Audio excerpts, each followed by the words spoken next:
We are back with Dalano Banton for the second part of our presser. I will start with Robin Washut again. Hey, Delano, what does the Creighton game mean to you as someone that watched from the sideline last year, but this will be your first taste? Have you gotten an understanding of what this rivalry means to the state and just kind of what all goes along with it? Yeah, I definitely have a feel for what it means, but right now all our focus is on tomorrow's game. We have a game against a very talented team in Georgia Tech, so we're just looking to piece it all together today to get ready for tomorrow. So we know that Creighton is a big opportunity for us, but man, we know that our next important game is always going to be the game that we have next. So we're looking forward to tomorrow night first and looking through to get to that, and then then we'll focus on Creighton. But for now, all our focus is on Georgia Tech. Chris Basnett. Hey, Delano, not to discredit the teams you guys have played already, but what are you guys ready for, the step up in competition, playing two pretty good teams this week, and what makes you think that this team is kind of ready to take that next step up in competition? Yeah, I definitely feel like this team's ready to take that step and, face more Power 5 teams. And, I feel like, we all been waiting for this, and the non-conference schedule is coming to an end shortly, and we know that it's going to take a big step headed into the Big Ten. But we know that having a good, talented team tomorrow is going to be a challenge for us, but it's going to show what we're made of and show what we're built of. So, we know we're ready for it, and we know we have to come out and do what we know what we do. So, in order to get the victory. So just coming out to this, the focus going into every game is the same. We're coming out to play with fire, get steals, and play the way we play every game, regardless of who we're playing. We know how we have to play. So, competition's going up, so, we have to bring our level of play up too, and we know that. So, it's going to be fun and looking forward to it. Sam McEwen.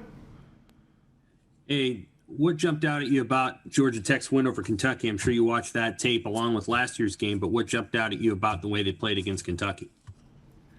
They play through their big. I believe his name is Moses, I'm pretty sure. And, we know that he's going to be very aggressive throughout that whole game. And we know that they're looking to fire. They have a lot of,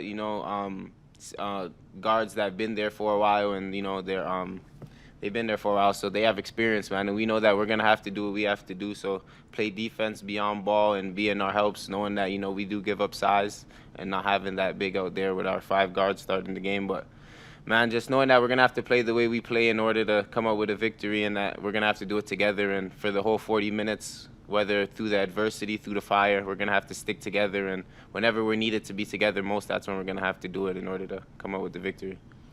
Thank you. Kevin Suits. Delano, you say play with fire and get steals. I was going to ask you about the steals part of your defense.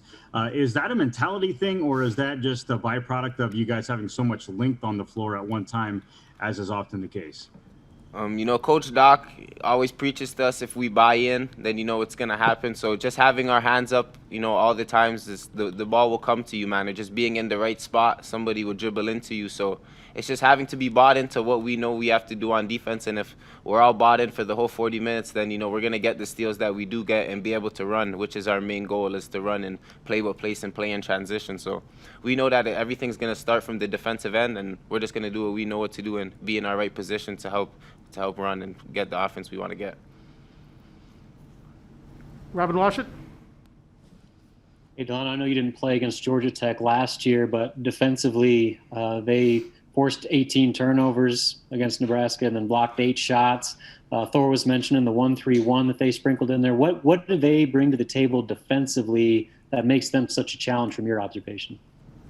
They wanna make you play the way you don't want to play. Force turnovers with their zone, and get into those gaps and try and make you force stuff that you don't want to force with that zone, man. And that zone's gonna be hard to break, but I feel like if we play with confidence and play strong and play through what pressure we're getting, and limit turnovers, I think that's one thing we've been good at this year, is trying to go for under 10 turnovers per game. And if we could limit our turnovers against a zone that's trying to get turnovers and take it in the opposite direction and go on offense with it. So I feel like if we limit our turnovers with them and them trying to pressure us and stuff like that, if we're just strong with the ball, I feel like we'll be fine and we'll be all right, and we'll have guys that knock down shots and cut to the open spots, and we'll be fine.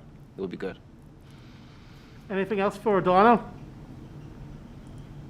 Not seeing any clear, we'll finish this session with Dalano. We'll be back with Coach here momentarily.